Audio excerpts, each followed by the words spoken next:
All right, old school NBA fans, self-researched NBA facts, got another video for you.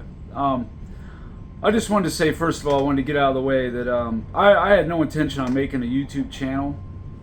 I really didn't. You know, I was in contact with Michael Jordan Fans of the Best and Sports and Fitness Rants, you know, and they kind of encouraged me to make them because I guess they thought I was making some good points and whatnot. But really what sparked me to make this channel was Nick Wright, when he went on and said that about the 2013 season, about how he had a better individual season than Michael Jordan ever had, and trying to make that as a peak now, a 1 year, and, you know, the whole thing was just ridiculous. And the lack of pushback is the real issue that I have. Nick Wright, of course, he gets paid by Clutch Sports or ESPN or Fox, whatever, to just spew the nonsense. But the lack of pushback, and no one ever calls him out on his crap, to just, you know, they just sit there. They'll just go, oh, Jordan was 6-0. You know, the more you say that, it's going to get normalized, like Bill Russell winning all those championships. That's just, oh, it was so long ago, there wasn't that very many teams, you know, yada, yada. But the fact is, the guy dominated an era. The Celtics dominated an era, unlike any team in any sport ever. There's nothing normal about it. And they didn't go through and just clean the clock of the whole league every year, you know, winning 70, 75 games and then sweeping everybody in the playoffs. That's just not what happened. You know, Bill Russell played 10 game sevens. You don't get to a game 7 unless there's some pretty stiff competition, and he played 2 game 5s also. He just happened to win them all. But anyway, the other thing that Nick Wright said that really, you know, burned my ass, basically, was he says how LeBron James got cheated out of Defensive Player of the Year that year. What a joke, right? Well, I'm going to give you a scenario, show you somebody who really got cheated out of something. LeBron James in 2013, which I don't even know how the guy was even up for Defensive Player of the Year, he was 12th in steals per game. He was 36 in blocks per game. He was 8th in defensive win shares. Hold on. Yeah. All right. Anyway, yeah. LeBron James was 12th in steals per game in 2013, I'm talking about. 36 in blocks per games. He was 8th in defensive win shares. Now, win shares has a lot to do with your record, too. They were 66 and 16 that year. So you'd think that he would have been even higher. And he was tied for 5th in defensive box plus minus.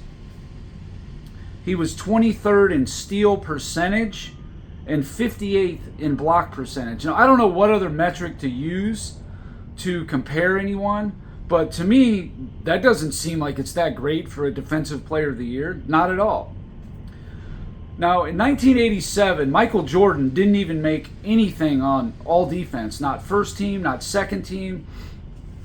Hell, he wasn't even on the ballot for all defense. I looked it up. Look at basketballreference.com and you'll see that in 1987 season, Michael Jordan was not even among the players for all defense in 87.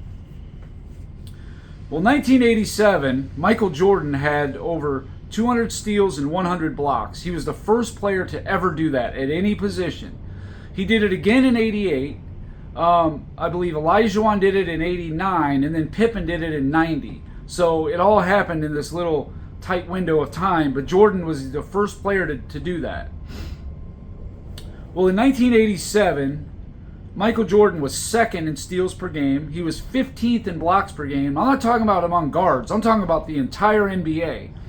2nd in steals per game, 15 blocks per game, tied for 3rd in defensive win shares, tied for 6th in defensive box plus minus. He was 3rd in steal percentage and 23rd in block percentage, dwarfing anything LeBron did. That's the only metrics I know to use for defense. Now, in 87, the people that were actually first team All-NBA was Alvin Robertson.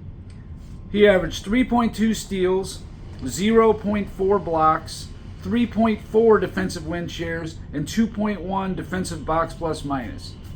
The other first team all defense guard was Dennis Johnson.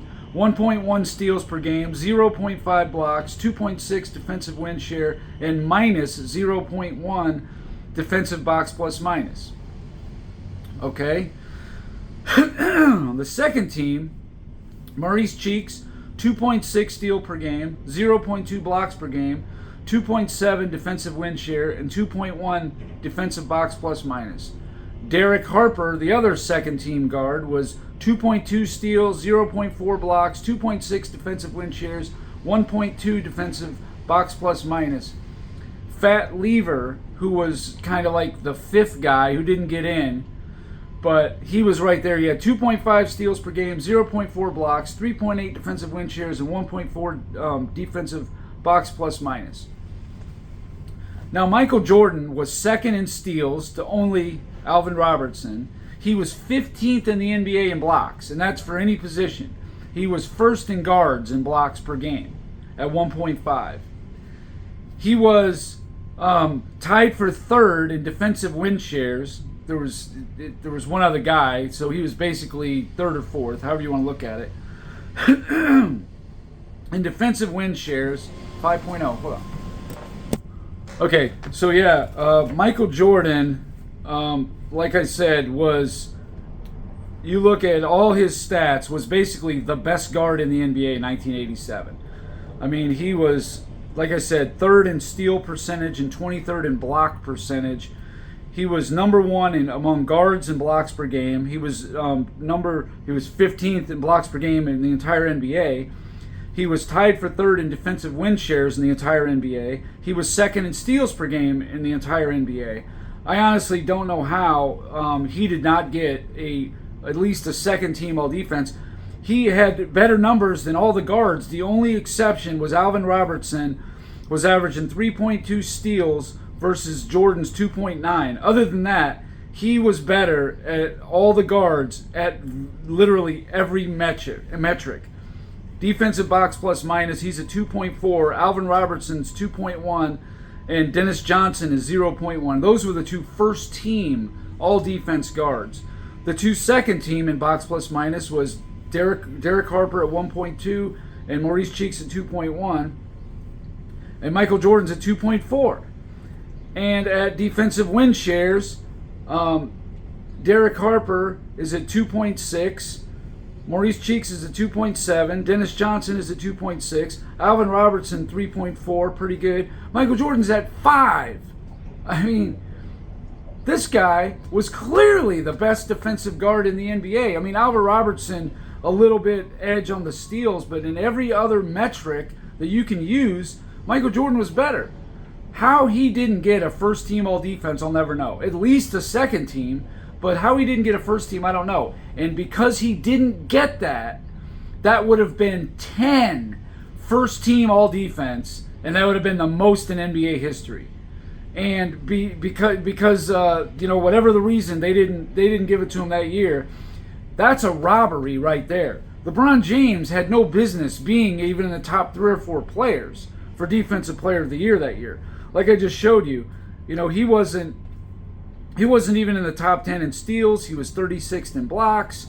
He was 8th in defensive win shares. So there were 7 players that were, responsible directly for more wins on the defensive side of the ball than he was. So, again, I don't understand this. LeBron James was 23rd in steal percentage and 58th in block percentage. Michael Jordan was 3rd in steal percentage and 23rd in block percentage. Every metric that I've looked at, Michael Jordan was better than all the guards in 87 and got robbed, and he was clearly better than LeBron James in 2013. So I don't understand where this robbery comes from. LeBron was lucky to even be in the first team all defense in the first place, and to be second, it's unreal. But anyway, that's it for this video, and until next time.